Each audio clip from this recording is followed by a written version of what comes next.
guys, ya sabes que kalos tirtate to another episode of Dimitra's Dishes. Today I'm bringing to you another delicious menu that's ready in under 60 minutes. Perfect for a weeknight meal, or if you're entertaining and you have guests over, this is fancy, delicious, and so easy to make. We're gonna make for the main course salmon in a lemon butter sauce. Literally the whole thing from start to finish is ready in like 20 minutes. For the side, we're gonna saute some cabbage very simply with some onions and olive oil, a little bit of salt and pepper. Such a simple side, so much flavor. And then as a salad, I'm gonna make a quinoa Greek salad. Very healthy. The whole meal is very healthy, low carb, and pretty darn delicious if you ask me. Let's get started. So we're gonna start off with the cabbage, and I'm gonna finely slice this onion over here.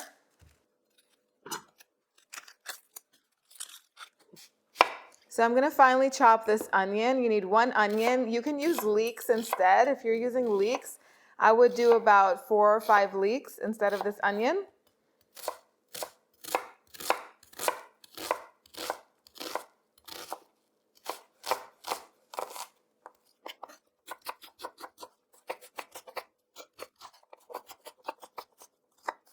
So go ahead and add the onion to the pan. You could do this in a pot too if you like, but I like to use a pan because it helps with the evaporation of the liquid that the cabbage is going to release in a little bit. So I like to start in like a big skillet. So to that, I'm going to add about 1/4 cup of olive oil.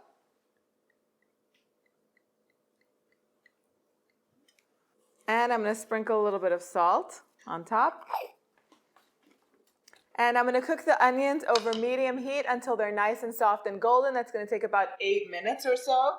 Now, I like to take the shortcut from the grocery store and buy already shredded cabbage. The bags that I find in my local supermarket say coleslaw mix, and they have carrots, shredded carrots, and cabbage. So I just go ahead and use that. Saves a little bit of time, but if you want to, you can definitely shred one large cabbage. That will work as well. So the onions are ready. If you want to, you can grate 3 or 4 garlic cloves and put that in there too and just warm the garlic through. I'm not going to add garlic to this because I want this to be nice and light, but you can definitely do that and it'll have more flavor. Now I'm going to add the shredded cabbage, and I got 2 bags of cabbage because we're a family of 7, so we go through a lot of it. Plus this stays fresh in the fridge for a few days, so you can eat it throughout the week if you have leftovers. Tastes good cold too. Tastes really good with some eggs. Or if you're not worrying about the low carb thing, if you have some leftover rice, you can combine the two and you'll have a quick no fuss lajanorizo, which is a cabbage rice pilaf. So many ideas. So we're going to cook the cabbage until it wilts down, and then I'm going to add the second batch, and I'm also going to season it with a little bit of salt and pepper. You always have to season each step of the way. Now I'm using already ground pepper. I recommend if you have a pepper grinder, there's nothing better than freshly ground pepper. Mine broke a while back, and it's been on my list of things to get, and I keep forgetting to order one. And I also have to use up this pepper that I bought. But if you have a pepper mill, grind the pepper, and it's going to taste so much better.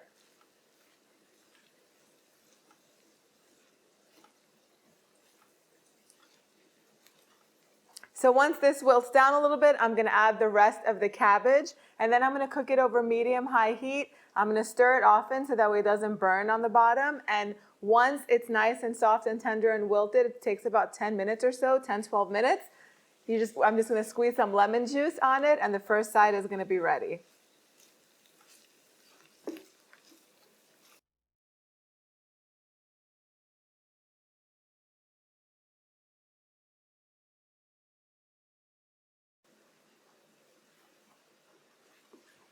Okay, so the cabbage is ready. You don't want to overcook it, so you don't want it to get mushy. That's what I'm trying to say.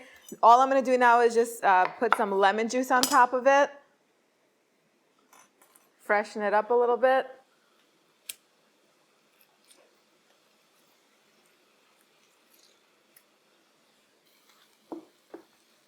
And let's give it a little taste, see if it needs more salt.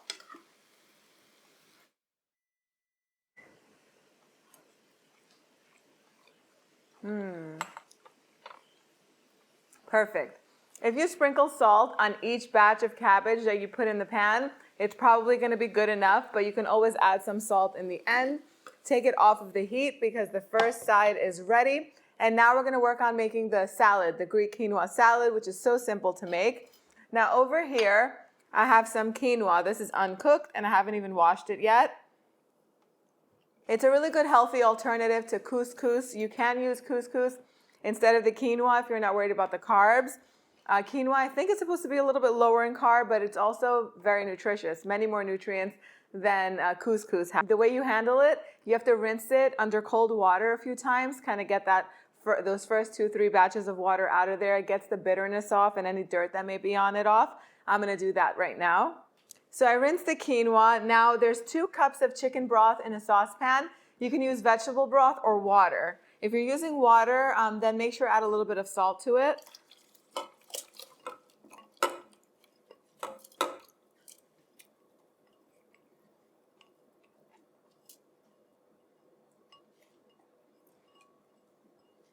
Go ahead and add the quinoa to the chicken broth. Bring it up to a boil, and I'm also going to add a little bit of olive oil, just about a tablespoon or so. Not too much, a little bit. And bring it up to a boil, then reduce the heat to a medium-low and let it simmer for about 10-12 minutes, up to 15 minutes. Whatever your package says, that's the instructions that you should follow. And then you're just going to want to take it off the heat and fluff it. And that's it. It's going to be ready. In the meantime, I'm going to start getting the vegetables ready for the salad.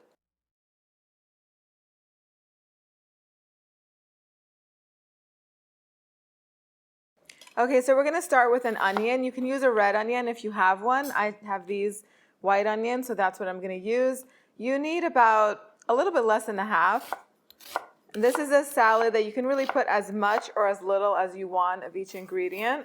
If you're not a huge fan of onion, you can leave it out. Or you could substitute some scallions. 3 or 4 scallions, thinly sliced, would work.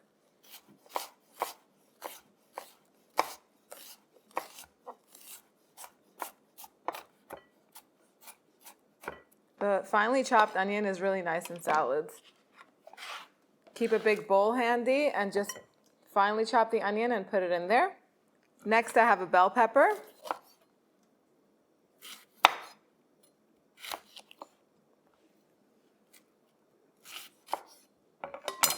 Get all of those seeds out of there.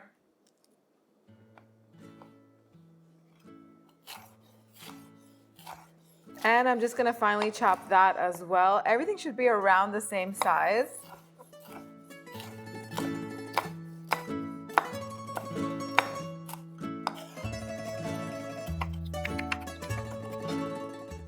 And you can use any color bell pepper that you have on hand or that you like. I have this orange one, so that's what I'm using. You could use a green one, a red one, a yellow one, whatever you like.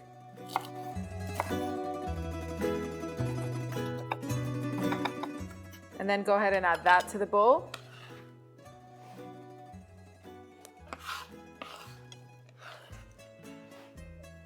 Then I have some small grape tomatoes. I'm not going to finely chop those because they're just going to get all mushed. I'm just going to cut them in half and just pop them in the bowl as I go.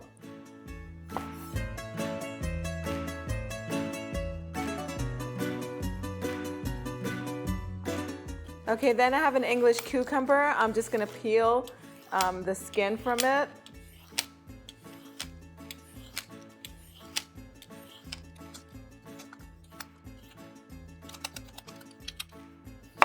And then I'm just going to finely dice that as well. And it never all makes it in there because the kids always come around and they ask for some.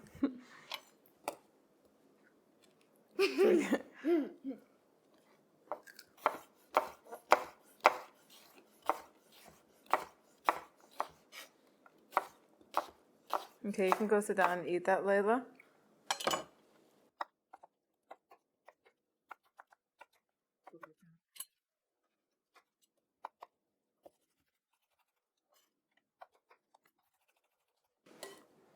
And go ahead, add all of the cucumber to the bowl. And then I have some Kalamata olives that are already pitted. I'm just going to roughly chop them.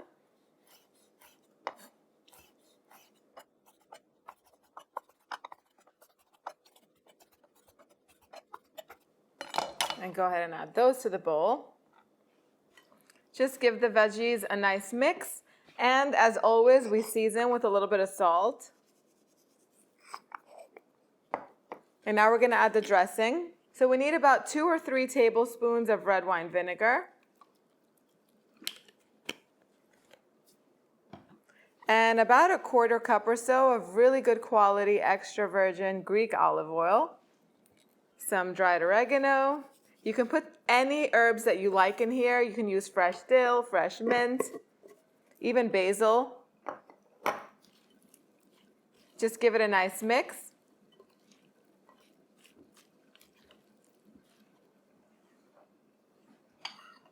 And then a Greek salad would not be a Greek salad without some feta cheese. I like to buy it in blocks. If you've been following me for a while, you know that I never buy the already crumbled feta. That's very bad quality, super briny, super salty.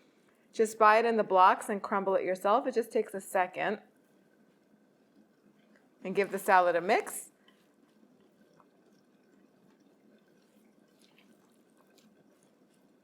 Of course, you could eat it like that, but we're going to wait for the quinoa to be done cooking, and we're going to add the quinoa to this, give it a nice toss, and the salad is going to be ready.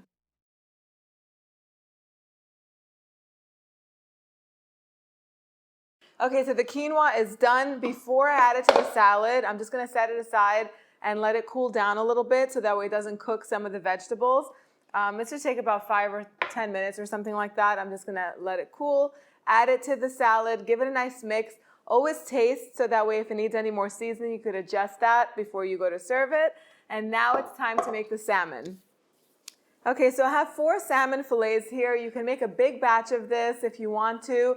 There's going to be a different way to make this if you're making this for a crowd so that way you don't have to constantly keep pan frying salmon. You can definitely do this in the oven and then make the sauce separately. I'm going to put those instructions on the blog post so you can check those out. So if you're cooking this for about 10 or 12 people, the last thing you want to do is stand over a frying pan and just have to keep rinsing it and all that. It's not worth it. There is an easier way to do it.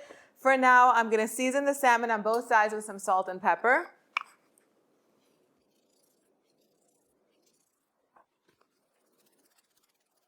And then this is optional, but it does help thicken the sauce a little bit and make it a little more creamy. A little bit of all-purpose flour on both sides, but if you're keeping this low carb, you can just skip this step. The sauce will just be a little bit lighter, but that's fine too. It's still going to be very delicious. I do like to add a little bit of flour though. It helps it get a little bit crispier, and also once that flour gets into the pan and then the sauce cooks together, it thickens it just a tiny bit. Now I'm going to add a little bit of olive oil to a pan that I have heating over medium-high heat. I'm just going to add the fish to the pan, and I'm going to cook it for about 4 minutes on each side, just so that way it gets nice and golden.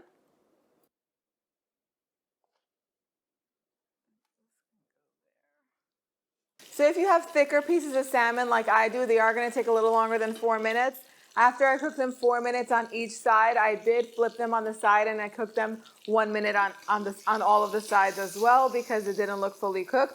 You want the fish to flake easily. That's how you know that it's ready. Go ahead and take it out of the frying pan and put it in a tray or in a plate, whatever you want. It's going to end up back in the pan right after this in the sauce. Right now we're going to go ahead and make the sauce. So there's still some oil in there. To that, I'm going to add a little bit of butter. Okay, and I grated 3 garlic cloves. I'm going to add those in here and just warm them through.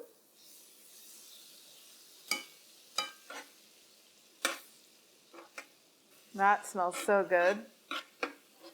To that, I'm going to add a cup of chicken broth. You could do 3/4 of a cup. I like lots of sauce. Now, if you're making this for a crowd, like I said earlier, you could make this sauce separately, like a big batch of it. And then once the fish is done roasting in the oven, you can just pour the sauce on top and serve it. It's just that simple. So I'm going to bring the chicken broth and the butter and garlic to a boil, and I'm just going to cook it for about a minute or so it reduces a little bit and it gets all that garlicky and that buttery flavor. Once that's done, I have some fresh lemon juice over here. I'm going to pour, I like I like my sauce lemony, so I'm gonna put a whole 1/4 cup of fresh lemon juice in there. I don't recommend you start off with that because for some that's a little too lemony and it might taste a little bit bitter depending on the lemons. So start with 2 tablespoons and you could always add more. So once this is done boiling, I'm gonna add the lemon juice and I'm also gonna add a couple tablespoons of capers. And then we're gonna move on to the next step. Once you add the capers and the lemon juice in the sauce, you can go ahead and put the fish back in there and just let it sit in there and warm through. And if it wasn't fully cooked, if you had really thick slices, you can let it cook in there for about 2 minutes and it'll absorb the sauce and just be so full of flavor, and the sauce will thicken a little bit more. So while that's happening, everything is on the side and it's ready. I have some, oh, and then you also want to garnish it with some freshly chopped parsley. I have some leftover parsley from the fish. I chopped a little too much. I'm gonna add that to the salad, and like I said, you can add some fresh mint to this, and you could also add some fresh dill or basil. The quinoa should be cool by now. So I'm gonna add all the quinoa. It's gonna be really nice and nutty. If you want to, you can put the quinoa on a serving platter and make like a bed of it on the bottom, and then put the salad on top. But I'm just gonna do this family style and just mix it all up together.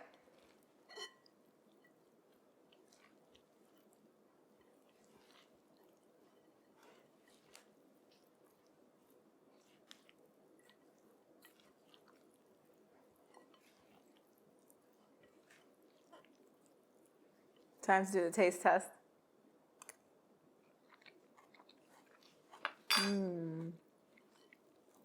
That is perfect. I like it a little bit more tangy, so I'm gonna add a little tiny bit more red wine vinegar. You can substitute lemon juice for the vinegar if you're not a fan of vinegar. That is fine too. Everything is ready. Now we're gonna put it all together to serve it and for the final taste test. So you can definitely serve the meal as is with the cabbage on the side and the salad with the quinoa in it. It'll be filling and delicious and hearty, but if you don't care about carbs, a Mediterranean rice pilaf would be absolutely amazing with this, as would whatever your favorite boiled pasta is, linguine, fettuccine, whatever you like. You can serve that on the side for the kids if they're really wanting some, because that does taste really good, or just some toasted bread. That would be great to soak up that delicious sauce. It is time for the taste test, and I'm gonna go in and give the fish a taste. So flaky.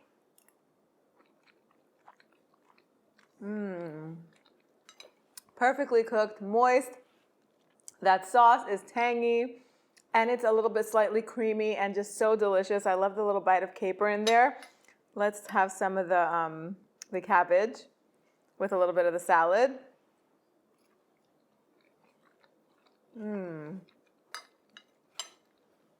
Very healthy, very nutritious, so much flavor. All of the exact measurements are on DimitrasDishes.com. You can get that link if you're watching on YouTube underneath this video in the description box. If you're watching this on Facebook, it's up on top in the post. Thank you guys so much for spending time with me today. I'll see you here next time. Yes, us.